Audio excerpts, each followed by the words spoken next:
ఎందుకు వచ్చిన వినవాలా లేదా? So I'm also back bench student, so don't gossip. Okay, నేను ఏమైనా తప్పు మాట్లాడితే నాకు చెప్పండి, నేను నేర్చుకుంటా. Okay, why because I came here to earn, not to learn. I already pursued my law, so that's why I have learned something. But I will earn from you, the future generations. Right? Good afternoon, everyone. Let me introduce myself. This is Shrikant Devarupala, practicing as High Court advocate, and this is Suraj, my brother.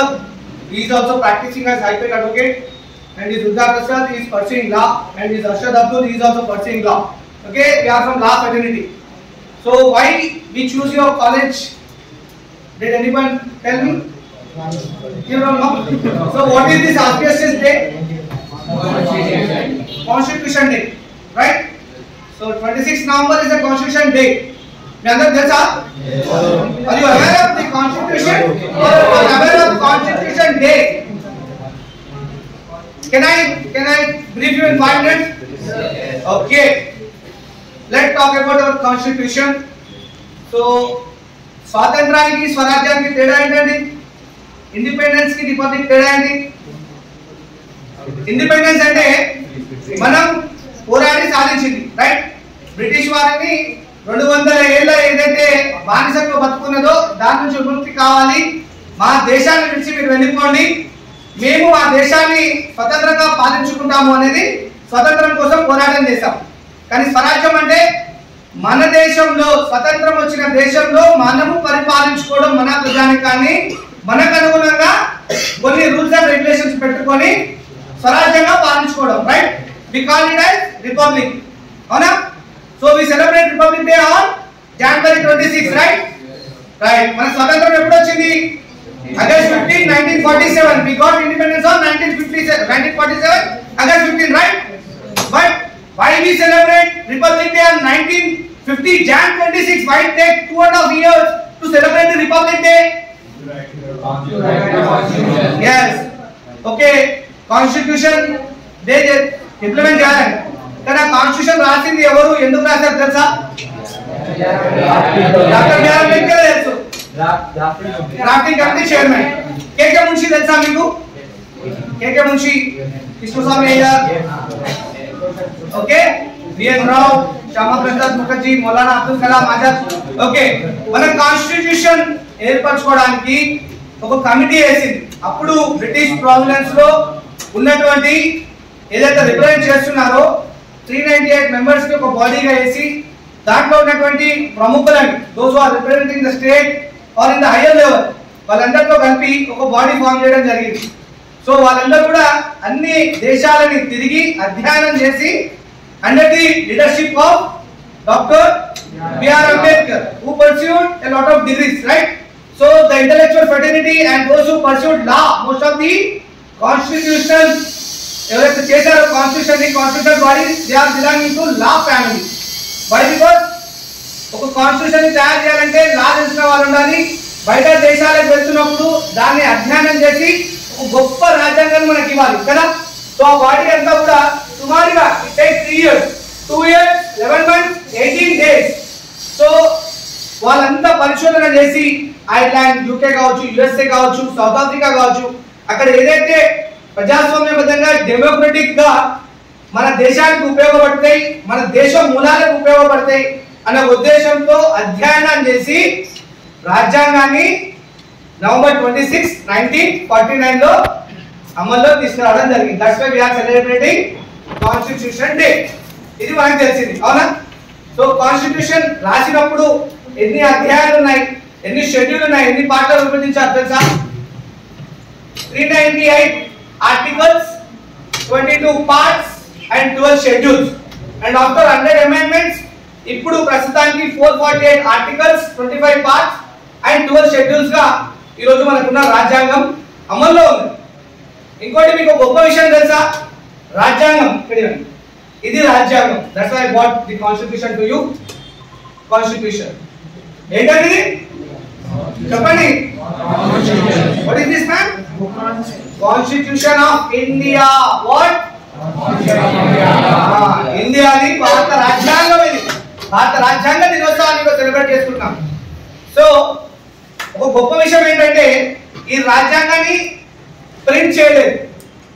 Calligraphy తెలుసు కదా, చేయితో రాయడం జరిగింది. ఈ రాజ్యాంగాన్ని చేయితో రాయడం జరిగింది. ఎవరు రాశారు తెలుసా? ఇది ప్రేమ్ బిహారీ. ఎవరండి? ప్రేమ్ బిహారీ. రాజ్యాంగాన్ని రాసిన వారు ప్రేమ్ బిహారీ. 1,46,000 words around. మన కాన్స్టిట్యూషన్ లో ఎన్ని వర్డ్స్ ఉన్నాయి? 1,46,000 వర్డ్స్ ఉన్నాయి. సో ఇంత గొప్పగా చేత్తో రాశారు. ఎందుకంటే ఇది చాలా గొప్పది, ఇదే శాశ్వతమైనది. ఏ భగవద్గీత, ఏ ఖురాన్, ఏ Bible. The nation runs according to the constitution అని చెప్పేసి చేతి రాతతో ఎక్కడ ప్రింటింగ్ మిస్టేక్ రావద్దని సమర్థమైన వ్యక్తి ప్రేమ్ బిహారీ గారి తన స్వరక్షరాలతో ఈ యొక్క ఏదైతే జ్ఞాన సంపద అంతా కూడా తిరిగి ఈ అధ్యయనం చేశారో దాన్ని రాయడానికి సుమారుగా 2 సంవత్సరాల 11 నెలల 18 దినాలను తీసుకొని ఇక్కడ స్వేచ్ఛా వాయువులతో కూర్చొని ఈ రోజు మీరు చదువుకోవడం అయినా సరే, ఇక్కడ శ్రీకాంత్ ఇక్కడ మాట్లాడడం అయినా సరే ఈ రాజ్యాంగం పరంగానే ఉంటది, ఉండబోతుందని ఆలోచించి రాయడం జరిగింది. ఇంకోటి, రాజ్యాంగ దినోత్సవాన్ని ఎప్పటి నుంచి మనం సెలబ్రేట్ చేసుకుంటాం తెలుసా? 2015 నుంచి మనము రాజ్యాంగ దినోత్సవంగా చేసుకుంటా ఉన్నాం. It's called national law day. ఏంటండి? నేషనల్ లా డే, సంవిధాన్ దివస్. 2015 ముందుకు సెలబ్రేట్ చేసుకోలేదా అంటే అది మన దౌర్భాగ్యం కావచ్చు, కానీ ఈ రోజు చేసుకుంటున్నాం, అది మన అదృష్టం అనుకోవాలి. సో యంగర్ జనరేషన్ ఇక్కడ కూర్చున్న వాళ్ళు ఆర్టికల్ 14 ఏదైతే ఉన్నదో రైట్ టు ఎడ్యుకేషన్, ఇక్కడ ఉన్నటువంటి ప్రతి పిల్లవాడు, దేశంలో ఉన్నటువంటి ప్రతి పిల్లవాడు చదువుకోవాలి, అది జన్మ హక్కు, రాజ్యాంగ హక్కు అని మనకి ఆర్టికల్ 14 ఇచ్చినారు తెలుసా? And we had Article 15. There is no discrimination. There is no discrimination in education in all sectors. Those who are living in our independent India, running by the great Republic Constitution. అవునా? So ఈ రోజు ఈ గొప్ప రాజ్యాంగాన్ని మీ ముందుకు తీసుకొచ్చే ప్రయత్నం. ఈ రోజు కాన్స్టిట్యూషన్ డే అంటే పబ్లిక్ హాలిడే కాకుండా అవేర్నెస్ డేగా ముఖ్యంగా స్కూల్స్, కాలేజెస్ ఎక్కడైతే పబ్లిక్ అవేర్నెస్ చేయాల్సిన స్థానాలు ఉన్నాయో అక్కడికి వెళ్ళి చేయాల్సినటువంటి ఒక సుదినం ఈ రోజు. సో దాన్ని చదివిన వ్యక్తిగా ఆ లాని పర్సూ చేసి ఎన్రోల్ అయ్యి ఈ రోజు ప్రాక్టీస్ చేస్తున్న యంగ్ అడ్వకేట్ గా and blood of young and blood of student reading in my ways. So that's why I chosen your college. ఈరోజు చూస్ చేసుకున్నాము మీకు చెప్పాలి అని. తప్ప చెప్పడం, తెలుసుకోవడం తప్ప? రెండు తప్పు కాదు, కానీ చెప్పడం తర్వాత తెలుసుకున్న తర్వాత దీని గురించి డిస్కస్ చేయకపోవడం మహాపాపం. అవునా కదా? కరెక్టేనా? సో ఈరోజు మీరు కూడా ఇంట్లోకి వెళ్ళి అమ్మ నాన్నతో లేదా చుట్టుపక్కల ఉన్నటువంటి మిత్రగణంతో వెళ్ళి ఈరోజు మా కాలేజీకి ఒక పొయ్య మిసాల అడ్వకేట్ పటేల్ వచ్చిండు, ఈరోజు బుక్ పట్టుకొని వచ్చి ఏదో రాజ్యాంగం అని చెప్పిండ్రు. Let Google and let search what is constitution. వాడు చెప్పింది కరెక్టా కాదా, లేదా అన్న నంబర్ ఇస్తాం, అన్న తప్పు చెప్పినావు, నేర్చుకో, ఎర్న్ అన్నావు కదా, సో నేను ఎర్న్ అయినా, సో ఎర్న్ చేయను అని చెప్తే తప్పకుండా నేను ఎర్న్ అవుతాను, మీరు ఎర్న్ అవుతే. ఎందుకంటే దీనికన్నా గొప్పది ఏది లేదు. We called it as preamble. What we called? Preamble. మన కాన్స్టిట్యూషన్ లో ప్రియంబుల్. అంటే దీనికి మించింది ఏమీ లేదు. తెలుసా మీకు? ప్రియంబుల్ లో ఏమేమి వర్డ్స్ ఉన్నాయో తెలుసా? Sovereign, socialist, republic, democratic and republic. Okay, unity in diversity అని చెప్పేసి ఏదైతే ఫాలో అవుతామో ఈ 5 ప్రిన్సిపల్ మీద. అండ్ ఇదే రాజ్యాంగం మనకి ఫండమెంటల్ రైట్స్ ఇచ్చింది. అంతా సోషల్ స్టూడెంట్సేనా? 10th లో చదువుకున్నారా సోషల్? ఫండమెంటల్ రైట్స్ తెలుసా ఎవరికైనా? ఈ ఫండమెంటల్ రైట్స్ ఏం చేస్తాయంటే ఏదైనా తప్పు జరిగితే, వింటున్నారా, ఏదైనా తప్పు జరిగితే ఈ ఫండమెంటల్ రైట్స్ ని డైరెక్టివ్ ప్రిన్సిపల్స్ అంటే ఇంప్లిమెంట్ చేసినటువంటి విధానాలు ఉన్నాయి, దాని ద్వారా మన తప్పుగా ఇవ్వబడుతుంది. అది ఏదైనా విషయం కావచ్చు. సమయం తక్కువ కాబట్టి వాట్సాప్లో చెప్తున్నా. అర్థమవుతుందా? సమయమా బాయ్స్? ఇక్కడ వచ్చినటువంటి అంబేద్కర్ కావచ్చు, సర్దార్ వల్లభాయ్ పటేల్ కావచ్చు, లేదా సరోజినీ నాయుడు కావచ్చు, బాబు రాజేంద్ర ప్రసాద్ కావచ్చు, పండిట్ జవహర్లాల్ నెహ్రూ కావచ్చు, లేదా శ్యామాప్రసాద్ ముఖర్జీ కావచ్చు, లేదా ఇక్కడ ఉన్నటువంటి ఎవరైనా సరే రేపు దేశాన్ని ముందుకు తీసుకెళ్లే వాళ్ళే. మన పూర్వీకులు మనకి ఇచ్చినటువంటి ఆస్తి, వారి ఆలోచనలు, గొప్ప గొప్ప శక్తియుతమైనటువంటి రాజ్యాంగాన్ని మనకి ఇచ్చారు. ఇక్కడ మనము కూర్చొని కాలు మీద కాలు వేసుకొని ఈ కుర్చీలో కూర్చొని విద్యని అభ్యసిస్తున్నామంటే అది కేవలం వారి త్యాగాలు, రేపటి భవిష్యత్తును దృష్టిలో పెట్టుకొని ఉరికొమ్మను కూడా భారత్ మాతాకి ముద్దు పెట్టి చనిపోయినటువంటి భగత్ సింగ్ కావచ్చు, రాజ్గురు కావచ్చు, సుఖదేవ్ కావచ్చు, వీరందరి త్యాగాలు రేపటి భవిష్యత్తమైన మనటి కోసమే వారందరూ చేశారు. సో ఆ త్యాగానికి సూచికగా ఈరోజు ఒక జ్ఞానాన్ని జోడించి రాజ్యాంగాన్ని మనకి ఇవ్వడం జరిగింది. సో మీరందరూ కూడా నేను మీ అన్నలాగా లేదా మీ యొక్క తోటి విద్యార్థి నేతగా కోరుకునేది ఒకటే, దయచేసి వారంలో ఒక రోజు రాజ్యాంగాన్ని చదవండి. గూగుల్లో మీకు చాలా క్లుప్తంగా దొరుకుతుంది, సెర్చ్ చేస్తే వికీపీడియాలో దొరుకుతుంది. వీలైతే హైకోర్టు విజిట్ చేయండి. వింటున్నారా? గుడ్ ఈవినింగ్ పవన్ కళ్యాణ్, వింటున్నారా? మీరు ఎప్పుడైనా హైకోర్టు విజిట్ చేయండి. ఇట్ విల్ కాస్ట్ అప్రాక్సిమేట్లీ 500, అంతే. ఆ 500 రూపీస్ ఉంటుంది. సో మనము టీవీలలో ప్రసంగాలు చేసే సిటీ కొట్టే బదులు ఎవరు సిటీ కొట్టారు, it's a crime to molested starting a women అని కూడా మనకు తెలుస్తుంది. ఇప్పుడు నేను చూసి సిటీ కొట్టానుకో 350 కోటి చేసేస్తారనమాట. చలో ఆడపిల్లని సతాయించిన అదే మనం మినిస్టర్ చూసినాం 7 సెకండ్లు పన్ను కొట్టకుండా ఎవరైనా చూసినాకో చేసేయండి రమ్మంటాం. అవునా? విన్నారా? మెమరీస్ వస్తాయి కదా మనకి. సో ఆ మెమరీస్ క్రియేటర్ మనము ఇన్వెన్షన్ గొప్ప గొప్ప వాళ్ళు చేస్తారు, రైట్? ఇన్వెన్షన్ గొప్ప గొప్ప వాళ్ళు చేస్తారు. లైక్ క్లియర్ గా వినండి, ఇన్వెన్షన్ గొప్ప గొప్ప వాళ్ళు చేస్తారు, కానీ ఇన్నోవేషన్ రేపు కాబోయే గొప్ప వాళ్ళు చేస్తారు. ఆ ఇన్నోవేషన్ ఎక్కడ ఎంబెడెడ్ ఉంటుంది అంటే క్లాస్ రూమ్ లోనే ఉంటది. ఎక్కడ ఉంటదండి? క్లాస్ రూమ్ లో. ఇన్వెన్షన్ కన్నా ఇన్నోవేషన్ గొప్పది. ఫ్యాన్ కనుక్కున్నాడు, ఏసీ ఎందుకు కనుక్కున్నాడు? బై బికాస్ ఇన్నోవేషన్ ఆలోచించి ఉన్న దాంట్లోనే గొప్పగా చేయాలి, దాన్ని ఇంప్లిమెంట్ చేయాలి, భావి తరాలకు అందించాలని క్రాంప్టన్ ఫ్యాన్ పుట్టుకొచ్చింది, సీలింగ్ ఫ్యాన్ పుట్టుకొచ్చింది, ఏసీ పుట్టుకొచ్చింది. కానీ ఆలోచన న్యూటన్ నాడు ఆపిల్ ఎందుకు కింద పడ్డదని ఆలోచించిందని ఆగిపోతే, అసలు ఆపిల్ ఎందుకు పడుతున్నాయని ఆలోచిస్తే ప్రతి ఒక్క చెట్టు కింద ఉన్నటువంటి రూట్స్ అంతా మనకు తెలుస్తుంది, రైట్? న్యూటన్ గ్రావిటేషన్ ఫోర్స్ ని కనుక్కున్నాడు, కానీ ఇక్కడే జీరో కనుక్కున్న ఇండియన్స్ ఇక్కడే ఉన్నాము. యావత్ ప్రపంచానికే సంస్కృతిని, సంస్కారాన్ని, జ్ఞానాన్ని అందించినటువంటి గొప్ప దేశం భారతదేశం. విదేశీయులు కూడా ఇక్కడ దేశానికి ఎందుకు వచ్చిందంటే జ్ఞాన సంపదని చురగొనడానికే వచ్చారు ఇక్కడ. They came as a thieves to store our knowledgeable books which they impact lot of future genetic problems. అన్నిటికీ మన బుక్లలో రాసి ఉన్నాయి.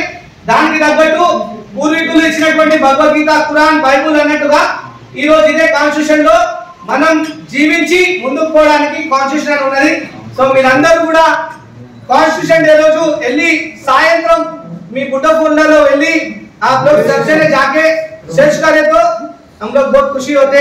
क्यों बोले तो बीइंग ए हैदराबादी, मैं भी एक स्लम से आया हूँ और अभी मैं भी बहुत तकलीफ से सीख रहा हूँ हिंदी, इंग्लिश तेलुगु. लेकिन मैं एक सोचा India is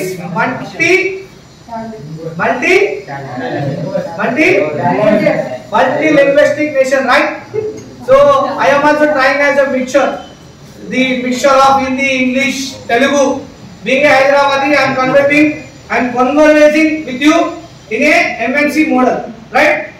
So future IAS advocates, IPS, IAS, future Satya Nadella's future Bill Gates, whatever you may be, I wish you all a very bright future. So hope you all will read Constitution today evening. చదువుతారా? Search చేస్తారా? చేయండి, చాలా బాగుంటది. నేర్చుకుంటే ప్రశ్నిస్తారు, ప్రశ్నిస్తే పవన్ కళ్యాణ్ అవుతారు, చాలా గొప్ప గొప్పలు అవుతారు. లేకపోతే పవన్ కళ్యాణ్ ఎందుకు అంటున్నా అంటే ఐఎమ్ లైక్ ఆఫ్రికన్ ఇంపాలా. ఇక్కడ చూస్తూ అక్కడ వాడు మాట్లాడుతుంటే నేను ఒక ఆఫ్రికన్ ఇంపాలా లాగా చూస్తాను. మై డియర్ బ్రదర్ లైక్ మీ, విన్నావా? ఆఫ్రికన్ ఇంపాలా తెలుసా మీకు? ఆఫ్రికన్ ఇంపాలా అనేది జింక జాతిలో ఆఫ్రికన్ ఇంపాలా అనే ఒక బ్రీడ్ ఉంటుంది. దానికి ఉన్న స్పెషాలిటీ ఏంటో తెలుసా? అది నిల్చిన దగ్గర నుంచే ఒక 6 కిలోమీటర్ల వరకు విజన్ తో చూడగలుగుతుంది. అలాగే ఆ విజన్ తో 9 మీటర్ల అడుగు దుంకగలుగుతుంది. కానీ అదే ఆఫ్రికన్ ఇంపాలాలని